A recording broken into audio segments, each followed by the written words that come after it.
Bonsoir à toutes, bonsoir à tous. Donc bienvenue sur Boulevard des Opinions, ce plateau qui stresse, qui reçoit journalistes de la radio Soleil FM et invités par circonstances pour aborder des sujets d'actualité. Et ce soir, nous abordons ce sujet qui continue de défrayer la chronique.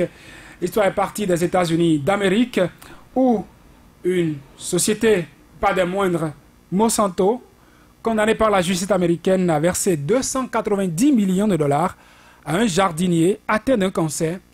Un cancer qui serait dû à l'utilisation d'une substance contenue dans l'herbicide, le Roundup précisément, le glyphosate. Quand on sait que c'est également un herbicide qui est utilisé abondamment au Bénin, quel état des lieux peut-on en faire? Nous abordons le sujet ce soir avec Ulrich Chatineau, journaliste à Soleil FM. Bonsoir Ulrich Chatineau. Bonsoir Saturnin Djossour et bonsoir à nos auditeurs. Avec également Virgile Arancet. Bonsoir Virgile Arancet. Bonsoir Saturnin, bonsoir à tous. Et un invité en studio, monsieur Afoutou Ronsou-Jean. Bonsoir. Bonsoir monsieur Saturnin Djossour. Vous êtes ingénieur agronome, vous êtes inspecteur phytosanitaire à la retraite. Vous avez servi au ministère de l'Agriculture, de l'Élevage et de la Pêche ici au Bénin en qualité de responsable du développement rural dans les communes de Djougou, de Materi et de Semekpodi. Vous avez également servi à la direction de l'agriculture à Porto Novo, au service protection des végétaux, puis à l'ex-Carder, Ouémé Plateau, comme chef service protection des végétaux. Merci d'avoir répondu à notre invitation. Merci, moi qui vous remercie. Vous avez suivi cette actualité sur le glyphosate?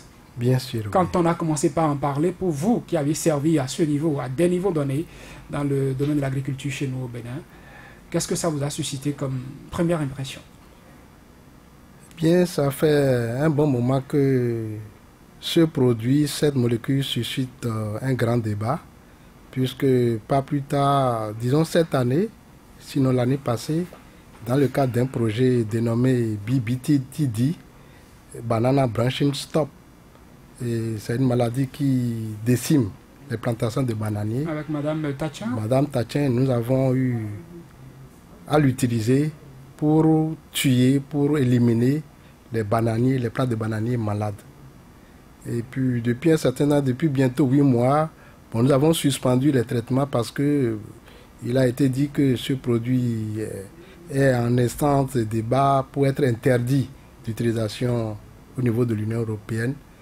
Et à notre grande surprise, il y a environ 3 mois, au cours du mois de mai, nous avons appris que le Parlement français a voté une loi pour autoriser la poursuite de l'utilisation de ce produit.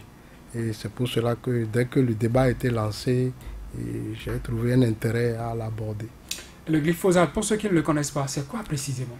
Le glyphosate, c'est un herbicide total, foliaire, non sélectif, absorbé par les feuilles et qui a une action généralisée, c'est-à-dire ça tue tout.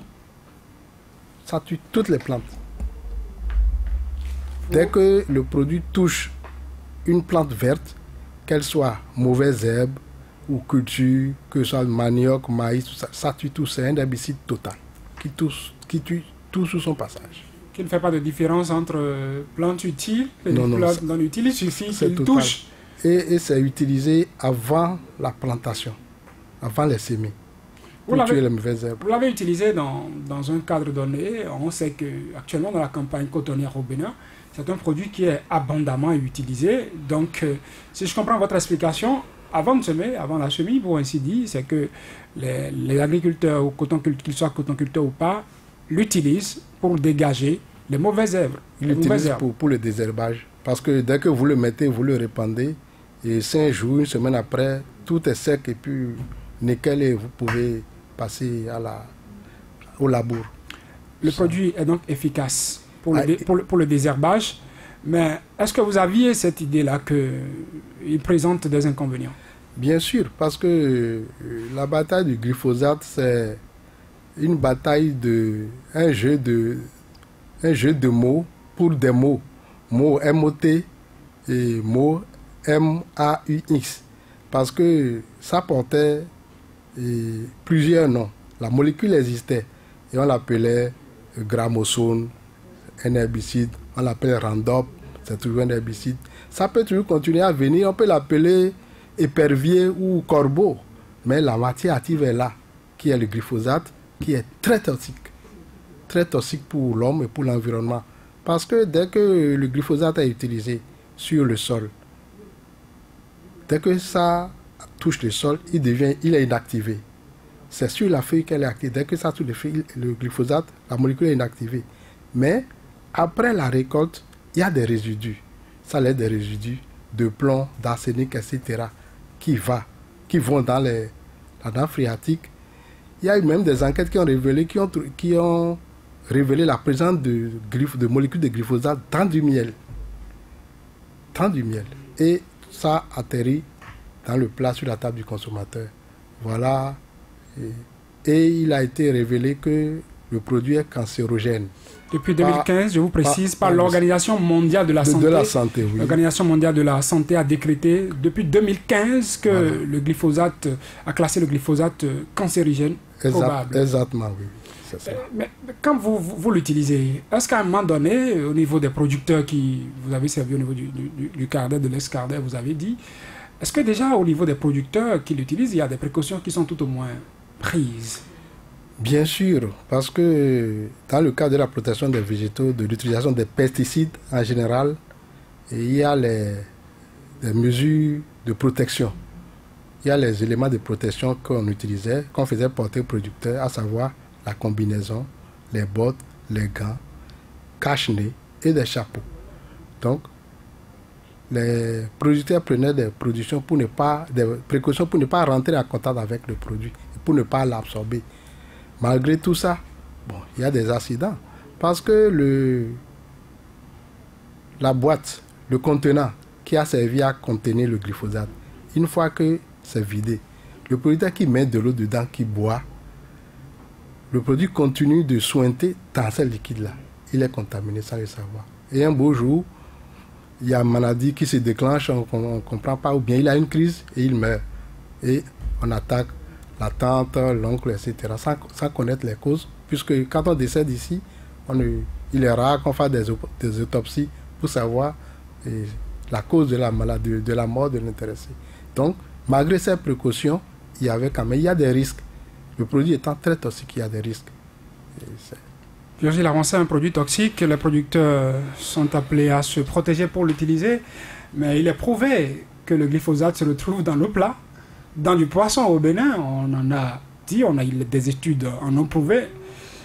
Pour la petite histoire, en début d'année, nous menions une investigation jusqu'à Banikwara pour analyser la toxicité de certains produits qui sont utilisés dans le pesticide. Il paraît que c'est une question délicate, qu'il y a des Béninois qui ont abordé le sujet, qui ont abordé des recherches à propos. Mais qu'à un moment donné, ils ont dû s'exiler parce qu'ils estimaient que leur vie était en danger à force de continuer à faire des recherches dans ce sens. Et nous aussi, on nous disait d'ailleurs que nous mettions des pieds sur des terrains et on nous donnait des conseils de nous retirer, de ne plus continuer dans ces investigations. Le glyphosate, aujourd'hui, dans le monde et au Bénin. Vous m'invitez à d'abord dire mes félicitations, mes admirations donc, à M. Afotou qui a accepté, malgré ce contexte-là, venir, n'est-ce pas, partager sa connaissance ou ses connaissances sur ce produit, le glyphosate. Donc, vous voyez, le Bénin, nous sommes dans un pays où nous avons les ressources que nous avons les moyens qui sont les nôtres. Nous sommes dans un pays où, disons, nous sommes connectés au reste du monde, puisque nous n'avons pas de laboratoire. Vous avez vu, rappelez-vous donc de ce qui s'est passé avec l'intoxication du lac Tao dans ce pays. La suite, ça a suscité des mots, mais la suite, on ne le sait pas. Est-ce qu'il y aura suite? On ne le saura peut-être jamais. Comme on y est déjà habitué. Mais il se trouve que le même produit est utilisé ailleurs dans le monde. Et le même produit fait scandale. Et rappelez-vous, ce scandale, des journaux l'avaient déjà abordé ici, lorsque ça a commencé par remuer l'Europe, lorsque ça a remué les États-Unis. On a dit que le même produit est utilisé ici. Et ici, c'était le silence total. Même cette année encore, l'actualité nous a ramené ça. Donc, il avait des inquiétudes au sujet de la dangerosité de ce produit-là. Malgré ça, je crois savoir, sauf erreur de ma part, M. Afotou nous le dira, c'est cette année que le gouvernement béninois, même dans ce contexte de doute, dans ce contexte où voilà, les choses étaient confirmées presque aux États-Unis, que le gouvernement a importé quand même 500 000 litres de glyphosate dans le pays. Et si vous faites bien attention à l'actualité, régulièrement vous avez des cas d'intoxication dans certaines parties du pays tout de même. Et vous vous demandez, mais pourquoi il a de manière chronique ces intoxications, là où on parle d'intoxication alimentaire, et c'est toujours les mêmes régions, et presque comme par hasard, toujours dans les mêmes zones de production de coton, en tout cas où se produit le même produit glyphosate, où d'autres insecticides, n'est-ce pas, sont utilisés. Il se trouve que c'est dans le même pays que il y a des universitaires qui font des recherches sur toujours le même coton, qui trouvent des résultats très intéressants pour la science et très intéressants pour la société, qui nous mettent en garde, et régulièrement en garde, contre ces pesticides, qui nous mettent en garde, disons, contre même cette option, n'est-ce pas, du coton. Nous voici dans un contexte du genre, dans un pays normal.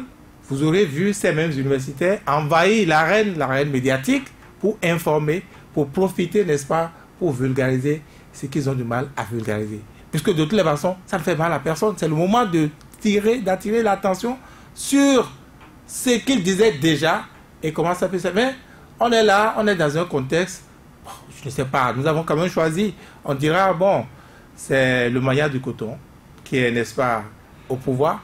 Je suis désolé, mais c'est cela. Moi, je ne sais pas. On dira que c'est le maillard du coton, donc il ne faut pas déranger les intérêts du chef de l'État. Il ne faut pas parler pour nous. Et on y est. Si vous avez bien fait attention, c'est la politique et la politisation de tout qui tue ce pays. En cette matière-là, je ne sais pas, je fais référence encore aux statistiques. Je ne sais même pas si votre glyphosate ne lime pas un peu le cerveau des gens par ailleurs. Regardez les résultats des examens. Je ne sais pas pourquoi c'est toujours Bogo Alibori qui arrive dernier. Est-ce que c'est lié à ça? C'est une hypothèse. Peut-être la science pourrait confirmer. Il faut mener des études. Voilà. C'est une piste. C'est une piste. Mais comme je dis, nous sommes émus, nous sommes touchés au Bénin lorsque les gens meurent. S'il y avait une centaine, des milliers qui étaient tous morts subitement, oui, ça nous touche. On en parle, on bouge. Souvent, on ne fait rien, hein, mais on bouge quand même, ça nous interpelle tous. Mais regardez l'actualité de ce jardinier américain. Il n'est pas encore mort, hein. Il est à la phase terminale d'un cancer. Regardez des milliers d'habitants donc du Borgo, de la Takora, de l'Alibori, qui touchent au glyphosate sans précaution peut-être. Qui vont prendre le produit, qui vont mélanger ça à leurs céréales pour, disent-ils, conserver. Et du coup, quand vous mangez ça, c'est ce que vous observez dans l'actualité, à savoir que toute une famille est décimée parce que la veille, ils ont mangé la pâte. Vous voyez? Et ça n'interpelle personne. Je parlais de la politisation, de la politique. Suivez un peu le traitement par notre média de cette actualité. Vous avez vu des gens qui ont commencé par dire « Ah non, que glyphosate n'a rien fait ». On rassure les gens. On a même commencé déjà par envoyer des gens dans des régions. J'ai lu que les ministres seraient revenus précipitamment de leurs vacances et iront sur le terrain, n'est-ce pas, pour sensibiliser, pour rassurer. Mais il ne s'agit pas de rassurer. Pourquoi faire du deux poids, deux mesures? Ici, dans ce même studio, quand il s'est agi de cette affaire de viande importée du Brésil, moi j'ai dit c'est une question de sécurité publique. Donc le gouvernement, par précaution, arrête d'abord l'importation et cherche à avoir clair. C'est de son droit, c'est la sécurité publique. Mais pourquoi, cette fois-ci, pour une question de genre, il n'est plus question de sécurité publique? Là encore, vous retrouvez la politique. Mais on ne devrait pas tout politiser. Parce que, oui, tout de suite, là, on ne voit pas les dégâts, mais peut-être c'est des milliers, des centaines de milliers qui sont déjà là, cancéreux ou potentiellement cancéreux. Donc, moi, je pense que les autorités, on attend, donc, sur quel pied elles vont tomber par rapport à cette actualité-là. Moi, je les exhorterai à ce que ça ne soit pas politisé, parce que la responsabilité d'un tel scandale va être trop grande. Et j'ai souvent l'habitude de dire, nous ne sommes pas les seuls. Nous ne sommes pas seuls à nous observer. Même de l'extérieur, on nous observe. De l'extérieur, on attend quelle réponse on pourrait donner par rapport à tel ou tel comportement. Qui ne sait pas sur ce continent et peut-être au monde, qui s'intéresse à l'actualité béninoise, ne sait pas que, le chef de l'État est passé par le coton. Donc il attendrait de voir quelle réponse on va donner à un tel sujet. Donc moi j'invite le chef de l'État encore à prendre reste. On a pu se tromper, on peut se tromper. Et comment dit-on, rebiffer chemin. Ce n'est pas lui qui a inventé le glyphosate. Ce n'est pas lui. Mais s'il se trouve que c'est donc les conséquences à l'utilisation de ce coton, je pense qu'il faut prendre une décision et ce serait tout à son honneur. Parlant de coton, Ulrich Atineou, 900 000 litres de glyphosate ont été reçus pour la campagne cotonnière 2018-2019. En grande pompe, je pouvais dire parce que c'est le ministre de l'Agriculture, l'actuel, qui est allé réceptionner cette quantité de glyphosate. Il y a une expression qui a été utilisée, je ne voudrais pas l'utiliser ici pour qualifier ce produit. 900 000 litres de glyphosate dans les mains de producteurs quand on sait que c'est un produit cancérigène décrété par l'Organisation mondiale de la santé. Est-ce que, comme Vigile est en train de le dire là, il n'y a pas question de sécurité publique, il n'y a pas des mesures qu'on pourrait déjà prendre pour contrôler l'utilisation, ou à défaut de trouver un substitut à ça? Vous l'avez déjà dit, Vigile l'a également dit, je crois que c'est un problème de sécurité publique qui se pose. Quand on prend déjà le produit, les réactions les plus virulentes en réalité dans le monde aujourd'hui, c'est pas en Afrique, c'est pas au Bénin, c'est dans le monde, c'est à l'extérieur, c'est aux États-Unis. Donc déjà, on sent que nous sommes des victimes. Notre invité l'a dit tout à l'heure, le produit peut prendre un autre nom demain, corbeau ou épervier ou devenir singe. On va toujours nous envoyer ça, peut-être parce qu'on a changé le nom, c'est désormais tel nom, on ne contrôlera plus, nous n'avons pas de laboratoire pour donc vérifier donc ces produits et nous, notre rôle, vous l'avez dit tout à l'heure, vous avez évité peut-être d'appeler ou de qualifier ou de nous dire comment est-ce que le ministre actuel de l'Agriculture a qualifié le produit tout en sachant ou peut-être par ignorance que ce produit contient en fait des substances toxiques à l'environnement. Non, mais c'est ça, mais s'il le sait, mais il sait, d'accord. Nous supposons donc qu'il est au courant que le produit donc il suit l'actualité. Voilà, mais même s'il suit l'actualité, c'est pourquoi je dis nous supposons qu'il suit l'actualité. Il sait que ce produit aujourd'hui est décrié dans le monde. Mais il vient pour dire que c'est bon, voilà, c'est un bon produit, écoutez, apaisez-vous, il y a plus de peur que de mal, nous allons essayer de gérer la situation. Mais écoutez, mais c'est dangereux, Est-ce à nous de tout consommer? Mais je dis non, l'Afrique n'est pas un dépotoir. Le Bénin non plus. Pendant longtemps, on nous a vendu les mérites de certains produits aujourd'hui. Entre-temps, on a eu la quinine, on a eu la quinimas, on a eu beaucoup de choses. Et tous ces produits ont créé des dégâts, des séquelles qu'on continue aujourd'hui de traîner. Mais pourquoi attendre? Et c'est parce que justement, nous n'avons pas ceux-là qui meurent. Effectivement, Vigile a rappelé un cas tout à l'heure où on dit toute la famille a mangé la pâte hier et puis ils se sont couchés le lendemain. On a constaté que voilà, 4 membres de la famille ont perdu la vie, sont passés de vie à trépas. Donc il y a beaucoup de ces cas aujourd'hui qui se répètent. C'est peut-être parce que ce n'est pas encore la fille d'un ministre ou le fils d'un député qu'on n'est pas revenu sur le sujet pour investiguer, pour dire mais qu'est-ce qui a causé la mort de celui-ci ou de celui-là. Il y a beaucoup aujourd'hui. On peut aller chercher ces cotonculteurs ou ceux-là qui sont en contact permanent avec le glyphosate, qu'on leur fasse des examens médicaux, qu'on leur dise venez, nous allons essayer de voir comment est-ce que vous vous portez, parce que vous avez utilisé quand même le produit pendant une décennie. On veut voir si effectivement le glyphosate a laissé d'impact sur votre corps, dans votre santé.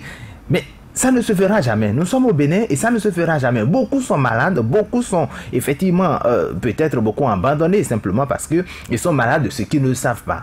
Voilà. Donc aujourd'hui, il faut il faut simplement continuer ou vivre, végéter dans ce désordre-là, parce que effectivement, on ne veut peut-être pas dire que c'est à cause de X ou de Y, on ne veut peut-être pas dire que c'est parce que c'est telle personne qui gère le secteur qu'on veut, voilà, donc finir avec. Moi, je pense personnellement qu'il y a effectivement des mesures à prendre, des mesures, et il faut, ce n'est pas parce qu'on en parle, mais c'est parce que c'est dangereux. Ce n'est pas parce qu'on a déjà réceptionné 900 et quelques mille de tonnes ou de litres, voilà, et qu'il faut donc nécessairement utiliser. Moi, je pense qu'il ne faut pas, on ne doit pas, on doit dire à ces cotonculteurs qu'ils ne doivent pas utiliser ce produit. Ils vont utiliser Ils quoi en ne remplacement? doivent pas utiliser ce produit. Depuis Ça commence déjà par là. La réception a été faite, c'est déjà sur le terrain, ça est parti depuis là. Bon, d'accord. C'est pas que c'est stocké quelque part. C'est parti, c'est parti. Maintenant, il faut... Non, ceux qui n'ont pas encore exploité, ceux qui n'ont pas encore utilisé, il faut dire, écoutez, je serai à la place du ministre de l'Agriculture, je sors un communiqué pour dire, ces produits, c'est vrai, c'est moi, j'ai réceptionné ces produits, vous avez reçu ces produits en mon nom, mais je vous demande par la même occasion de ne plus utiliser ces produits jusqu'à nouvel ordre. La filière coton, sans le Justement, glyphosate. que deviendra la filière coton avant le glyphosate? Qu'est-ce qui se passait? C'est la question qu'il faut se poser. Avant ce produit, comment est-ce qu'on cultivait le coton? Il faut commencer, il faut réfléchir. C'est pas parce qu'on a besoin, d'accord, d'un produit. Notre invité a parlé d'hémicide total, c'est-à-dire ça rase tout sur son passage. Ah, mais des produits comme ça, c'est dangereux. Mais c'est dangereux. C'est dangereux. Et c'est une solution facile également, parce que vous avez envie d'aller plus vite et plus loin. Et par conséquent, il faut utiliser le produit pour donc endommager des vies. Moi, je pense, et c'est ça ce que je dis, il faut d'abord sortir un communiqué. Le ministre de l'Agriculture doit sortir un communiqué pour dire, ou d'abord pour donner même déjà sa position par rapport à tout ce qui se dit. Et dire également, moi je souhaiterais qu'il dise dans ce communiqué comme quoi il ne faut plus utiliser ça. Ce que nous avons réceptionné, nous allons donc procéder à des examens. On peut même examiner ceux qui utilisent. On peut donc faire des analyses, même s'ils ne peuvent peut-être plus le faire au Bénin. Je ne sais pas s'ils ont des laboratoires dans ce sens pour examiner, contrôler la qualité donc de ces produits. Encore qu'on a déjà dit que le produit est toxique, je ne sais pas si c'est aujourd'hui au Bénin qu'on va... Tout ce qui est acide est toxique. Quand vous entendez ici, tout à fait, oui, mais quand c'est ici, ça tue la vie. Tout à fait, mais ici le problème c'est que c'est dangereux et ça peut donc tuer à grande échelle. Non, quand ça tue à grande échelle les mauvaises herbes, c'est pas un problème. Mais que ça tue l'utilisateur, que ça tue les hommes, les vies humaines, c'est ça qui est dangereux. C'est là où c'est dangereux. Ouais. Et vous l'avez souligné, monsieur Afoutou, les producteurs qui... Je le disais aussi pour avoir fait le tour dans les régions cotonnières du Bénin sur les traces de pesticides. On a rencontré qui ne se protestent toujours pas déjà. Quand on dit, on sait que c'est un produit qui se retrouve dans du poisson, parce qu'il a dû se retrouver dans la nappe phréatique et puis les poissons en ont consommé, les poissons qui se retrouvent dans nos assiettes et dans beaucoup d'autres aliments. Pour ceux qui sont au contact direct du produit, et qui ne se soucient toujours pas des méthodes de protection qu'on leur enseigne. Nous en avons rencontré en début d'année qui nous ont dit que dans la région cotonnière, quand on voit quelqu'un se protéger pour manipuler les pesticides, on dit ben lui c'est un blanc. Il n'est pas d'un autre, il adopte un comportement de blanc. Et puis on est plus fier du producteur qui sans protection commence à manipuler des pesticides. Est-ce qu'il n'y a pas un contrôle plus rigoureux qu'il faudra faire en la matière et non mettre les intrants à disposition et dire c'est bon, on se replie, on attend la fin de la campagne pour aller chercher? Bon. Disons que depuis que l'existence des cardets, les années 80, la vulgarisation a toujours sensibilisé les producteurs sur les mesures de protection. Mais malgré ça, comme vous venez de le dire, bon, les producteurs, bon, compte tenu de leur niveau d'éducation, d'alphabétisation, ne mesurent pas toujours la dangerosité du produit. Sur 10 producteurs formés et sur les dangers, les risques liés à l'utilisation des produits phytopharmaceutiques pour globaliser, quand vous sensibilisez une dizaine de producteurs, c'est peut-être à peine la moitié ou 4 ou 40% qui respectent. Ils disent parce que quand vous mettez les accoutrements, tout ça là, vous allez moins vite. Ça ne vous permet pas. Ça vous alourdit. Ça vous alourdit. Donc, il se dégage de ça et dit bon, il Il faut que j'évite. Et puis, l'autre phénomène, et en 1983, quand j'ai pris service à Djougou comme région de développement rural, la superficie de coton qui était cultivée, il me demandait peut-être de prendre 100 litres de gramoxone, où il y avait déjà glyphosate dedans, la molécule est dedans. Mais aujourd'hui, les superficies ont augmenté et ils sont passés peut-être à 1000 litres. La quantité a augmenté, donc les risques sont plus grands. Parce que on a dit qu'aujourd'hui, cette année, nous sommes allés à 600 000 tonnes de coton, mais ce n'est pas les rendements qui ont augmenté, c'est les superficies qui ont augmenté. Parce que si à côté, c'est plus pour on utilise augmenter ces cette superficie, herbicides, il faut on tue la utiliser terre. beaucoup d'herbicides, les herbicides totaux. En dehors du glyphosate, les gens en importent du Ghana, du Nigeria. Il y a les circuits non maîtrisés que les producteurs empruntent pour ce produit-là. Et le drame, c'est que ces produits, une fois sur le territoire, ne peuvent pas être enterrés. Ils seront utilisés nécessairement. Parce que donc il n'y a rien à faire aujourd'hui. Le coût de destruction d'une tonne de produits de pesticides est encore plus élevé que le coût d'achat. Donc ils vont les utiliser. Le ministère, il sait que c'est dangereux, mais il n'a pas le choix. Il ne peut pas prendre un communiqué pour dire de ne pas utiliser. Ils vont mettre ça où? Il ne peut pas retourner, il ne peut pas enterrer. Ils vont l'utiliser. Non, c'est sûr, quand ne nous trompons pas, ils vont l'utiliser. Ils vont sensibiliser les producteurs pour dire de prendre les mesures de protection, tout ça. Mais ils vont l'utiliser. Mais ce qui est possible dès maintenant, on peut déjà penser à des solutions alternatives. Il y a des produits, il y a des herbicides bio qui sont expérimentés. Mais moins efficaces. Pas moins efficaces, mais quand même, peut-être moins performants que le glyphosate, mais il y en a. Il y en a. Et plus coûteux. Moins coûteux. Il y a le glyphocam que quelqu'un a expérimenté, il a amené, il voulait rentrer dans le jeu. J'ai dit que pesticide là, c'est une grosse maison, vous ne pouvez pas rentrer dedans. Les pesticides au Bénin, on n'y rentre pas comme on veut. Non. Pourquoi? C'est une chasse gardée, on sait. Les pesticides, c'est une chasse gardée. C'est ça le problème. C'est un véritable problème. Et les risques, on ne les voit pas immédiatement, les producteurs qui l'utilisent. Si vous rentrez actuellement dans le nord, dans le bassin cotonnier, Bani, Kouara, Kérou, tout ça là, vous allez voir que le taux de fertilité des femmes a baissé. Les hommes aussi, les rendements ont chuté. Il y en a qui vous diront que bon, depuis un certain temps, bon, ils ne sont plus hommes comme avant. Ils retrouvent leur virilité. De virilité, c'est des conséquences qui ne sont pas perceptibles, mais qui sont là. Bon, je crois qu'on va continuer à tirer sur la sonnette d'alarme pour que les décisions soient prises. On est tous exposés, hein. Parce que ce qui s'infiltre là, ça rentre dans l'eau, mais ça vient jusqu'ici à Cotonou.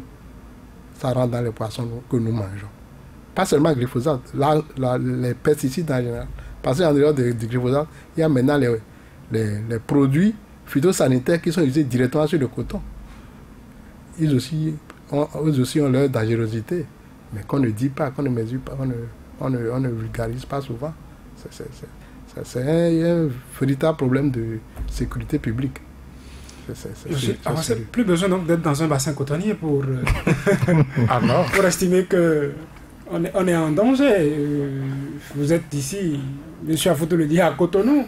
Et celui-là, je crois que nous avons tout fait pour lui mettre la main dessus, pas pour l'arrêter, mais pour également avoir son intervention, son avis à propos. Je veux parler de M. Sohou, qui est docteur en gestion de l'environnement et spécialiste des risques et catastrophes sur la radio, qui est intervenu sur une chaîne internationale cette semaine-ci. Il fait partie de ceux dont on nous a parlé, comme étant des gens qui ont commencé par faire des recherches dans le domaine, mais qui ont dû détaler, ont dû fuir le pays, parce qu'ils ne pouvaient plus rester. Il y avait des velléités, il fallait soit vous sauver votre vie, soit vous la laissez là et puis vous la perdez. Ils ont dû détaler pour quitter le pays et aller à l'extérieur. On nous disait d'ailleurs, est-ce que vous aussi vous avez dans votre projet d'aller en exil? Si vous n'avez pas dans votre projet d'aller en exil, abandonnez ce sujet tout de suite. Des pesticides qui se retrouvent, pour ne pas dire fondamentalement du glyphosate, dans nos aliments, à Cotonou, à Porto Novo. Non, il ne s'agit même pas seulement de glyphosate. Pour qui connaît la géographie du Bénin, le Bénin est traversé du nord au sud par le fleuve Ouémé tout au moins. Et donc, le fleuve Ouémé qui vient se jeter dans l'Atlantique, donc au sud, qui ramasse, qui s'enrichit, n'est-ce pas, de ces pesticides-là. Chavire tout. Bien sûr. Donc, ce n'est pas étonnant qu'on me dise que s'est retrouvé dans le poisson, dans le miel. On est d'abord soumis à cela. Et c'est là où je me demande si notre pays peut faire quand même un effort. Un effort. Ouais, on meurt du silence parce que personne ne veut en parler, personne ne veut. Ouais, vous voulez vous aussi vous exiler, etc. etc. C'est le règne de la peur ou de la terreur. Alors que M. Afoutou vient de le dire. Je suis sûr que les médecins, en tout cas les agents de santé qui servent, n'est-ce pas, prioritairement dans ces bastions cotonniers, voient quand même l'effet là. Ils ont les statistiques. Ils savent à peu près, parce que oui, que les gens consomment ou ne se protègent pas et consomment de pesticides et en meurent, ça c'est un autre chapitre. C'est l'ignorance. Nous ne sommes pas aller à l'école. Et puis on croit que parce que je suis musclé, si je peux manipuler donc le glyphosate ou voilà à la main, c'est pas grave. Quand je suis musclé, moi je supporterais mieux qu'un gringalet, etc. Il y a la question des doses létales. Voilà. Il y a la quantité de pesticides de produits qu'un individu peut consommer. Il y a une limite qu'on appelle dose létale. Dès que vous dépassez la dose. C'est quand vous consommez, quand vous mangez, comme ces intoxications alimentaires, quand vous mangez le produit, parce que voyez, l'analphabétisme peut nous amener loin, hein, très loin en enfer. Parce que on pense que tel que ça tue les herbes, si on met ça au maïs pour le conserver ne serait-ce que 9 mois, 1 an, ça va tuer aussi les insectes. Les producteurs, par exemple, ont confié qu'ils n'utilisent pas ça que pour le coton. C'est ça. Tel que c'est efficace. Les cultures vivrières aussi en reçoivent énormément. Parce que l'information ne passe pas. Vous voyez, ça également, nous sommes victimes de notre sous-développement. Pourtant, c'est d'abord dans la tête. Ce dont on parle là, et chacun dans son domaine pourrait freiner, devait être un frein à ces manifestations du sous-développement là, ne serait-ce que les intellectuels déjà, ne serait-ce que des gens comme vous, M. Afoutou, vous qui conseillez donc ces paysans-là, les médecins, les professeurs d'université, surtout eux qui font donc des recherches qui attirent l'attention des uns des autres. Bon, on dira qu'on a, voilà, leur rôle c'est de faire les recherches, mais ils restent la vulgarisation. Qu'est-ce qu'on en fait? Si on n'en fait rien, vous n'avez rien fait, vous n'existez pas. Vous faites des recherches, vous passez des grades seulement, et ça s'arrête là. On me dira, oui, ça également, c'est parce que vous êtes professeur dans un pays sous-développement, un pays sous-développé, c'est comme ça se passe. Ouais? Donc nous sommes tous responsables. Tous responsables, parce que je n'en connais pas qui ne mangent pas de ces poissons-là. Je n'en connais pas qui ne boivent pas de cette eau. En tout cas, dans certaines régions, nous en sommes tous responsables. Ce n'est pas une question de politique. Et ça, j'insiste là-dessus. La politique tue ce pays. Je vais vous donner un second exemple pour voir la bêtise, le niveau de bêtise des Béninois par rapport à la politique. Vous avez entendu les députés et d'autres dire que le chef de l'État devait aller au référendum. Ils ont dit qu'il devait aller au référendum, que c'est ça, c'est qu'il y a de meilleur pour nous. Les mêmes acteurs, quand le chef de l'État est sorti le 31 juillet et a dit qu'il ne veut pas de référendum, ils ont dit que c'est la meilleure décision qu'il pourrait prendre. Alors qu'on le remercie. Vrai ou faux? C'est vrai. C'est dans ce pays. Mais voyez comment on peut... Glyphosate, c'est quelque chose de dangereux, tout au moins l'actualité à l'international nous l'a ramené. C'est sûr. Mais aujourd'hui, on soutient que non, que ce n'est pas dangereux, que les gens racontent n'importe quoi seulement. Allez-y, foncez. Mais les populations se meurent à petit feu. Et demain, ça va on va dire non, que c'est vrai, que le chef de l'État a bien fait, il a sauvé les gens. On ne peut pas tout politiser dans un pays. Il s'agit quand même des vies humaines. Et ce n'est pas que les populations de l'Atakora, de la Donga, ce n'est pas que les populations du Bogo-Aliboré. Il s'agit de nous tous, encore une fois, prenons la mesure des choses. Et indignons-nous. Pourquoi il y a des... Voilà, j'ai parlé du lac Tao. Tout le monde a crié. Mais qu'est-ce qu'il y en est? Pourquoi on ne réclame pas? Il n'y a-t-il pas d'organisation de la société civile dans ce pays? N'y a-t-il pas de partis politiques? Mais est-ce que c'est parce que nous appartenons tous au BMP, nous appartenons tous au pouvoir, qu'on ne peut pas être intelligent, on ne peut pas construire ensemble. Parce que c'est ça, c'est pouvoir émettre telle chose, c'est la contribution. Même ce que nous faisons ici. On ne fait pas ces commentaires-là pour aller contre quelqu'un. C'est d'abord le pays. Mais on peut le faire, non? On peut le faire sans être opposant.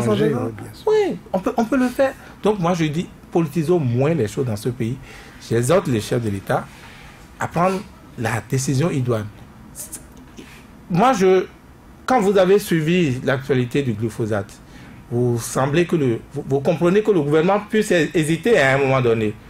Parce qu'aujourd'hui, qu'est-ce qui fait ce tollé-là? C'est encore une fois cette décision de la justice américaine. Mais c'est une décision.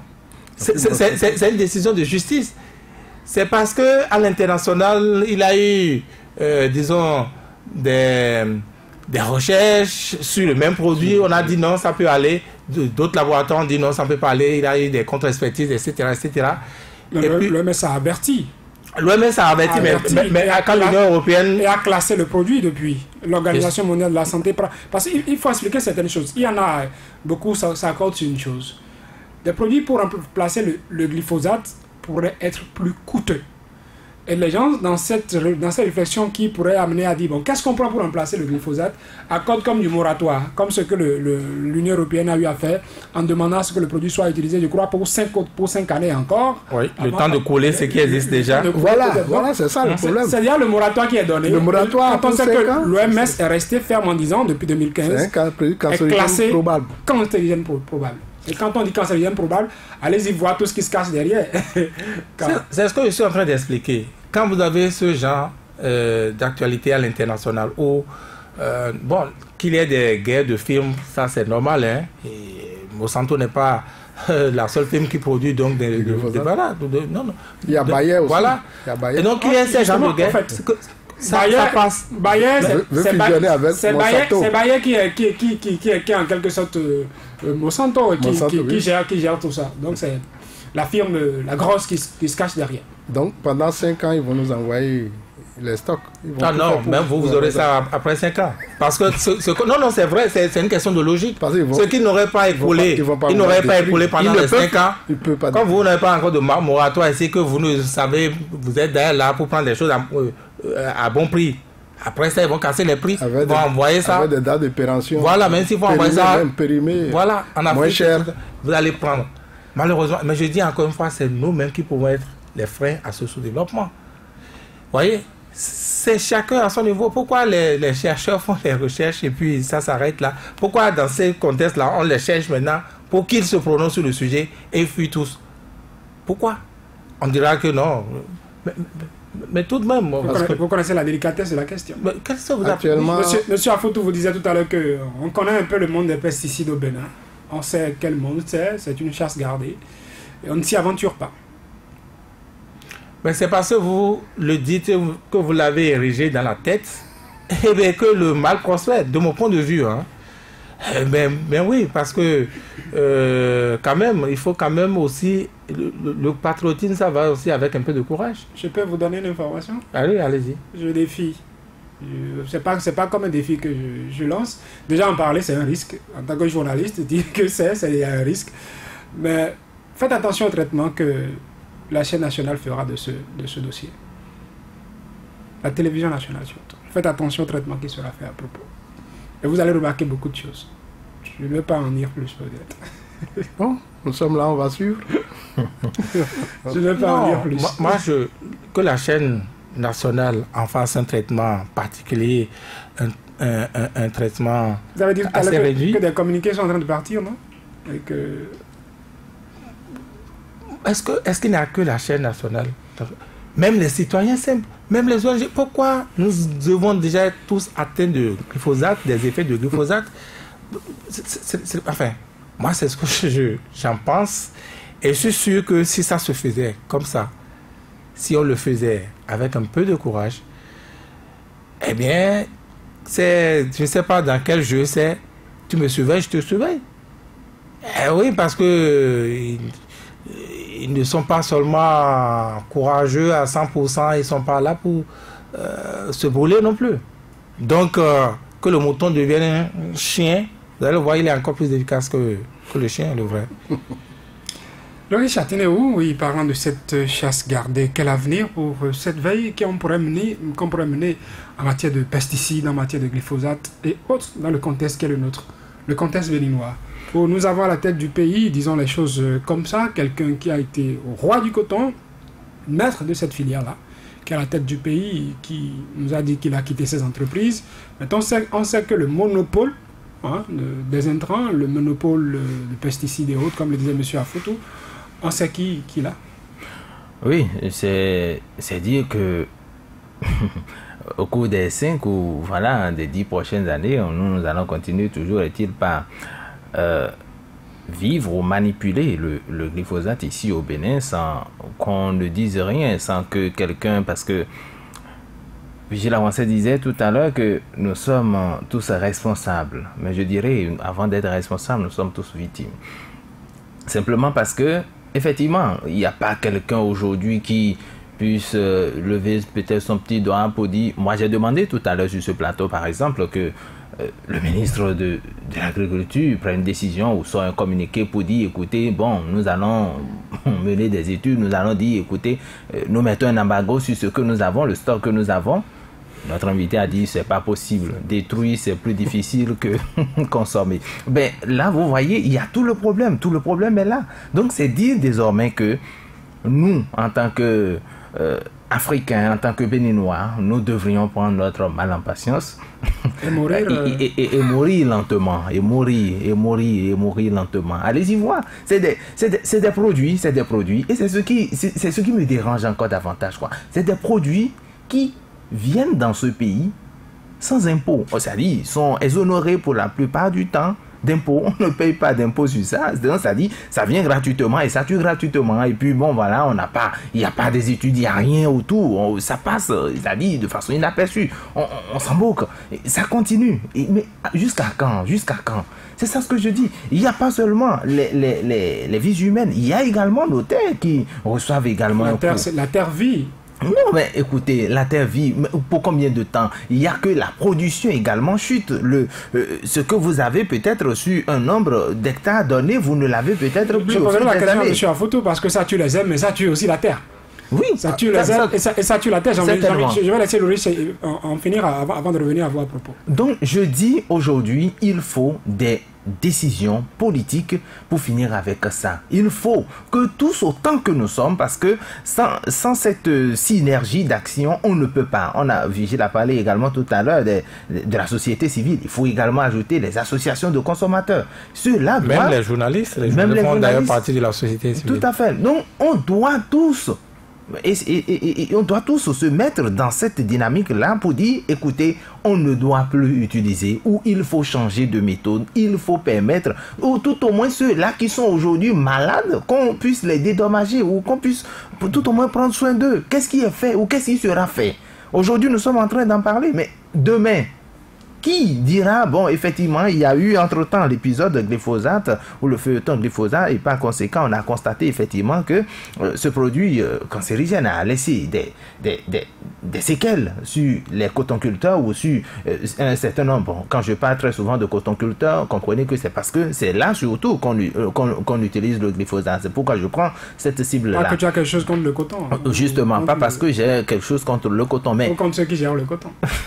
Mais je dis, il faut qu'on puisse mener des actions dans ce sens pour dire tout au moins que ceux-là, on les a pris en charge, on a constaté qu'il y a tel nombre de personnes qui sont malades parmi eux et on a voilà, les gens sont malades, ils ne savent pas de quoi ils sont malades et ils meurent chaque jour. Il faut aujourd'hui qu'on puisse arrêter l'hémorragie et je crois que c'est une décision politique qui peut régler ce problème et le chef de l'État est fortement interpellé dans ce dossier. Merci Chavo Afoutou Ronceau-Jean. Je rappelle, vous êtes ingénieur agronome inspecteur phytosanitaire à la retraite. Merci d'avoir répondu à notre invitation sur ce sujet sensible au Bénin, compte tenu des intérêts dont on parle. On prend le risque quand même d'en parler. Merci à Virgile Aroncet, merci à Ulrich et à Tinéo d'avoir fait le débat avec nous.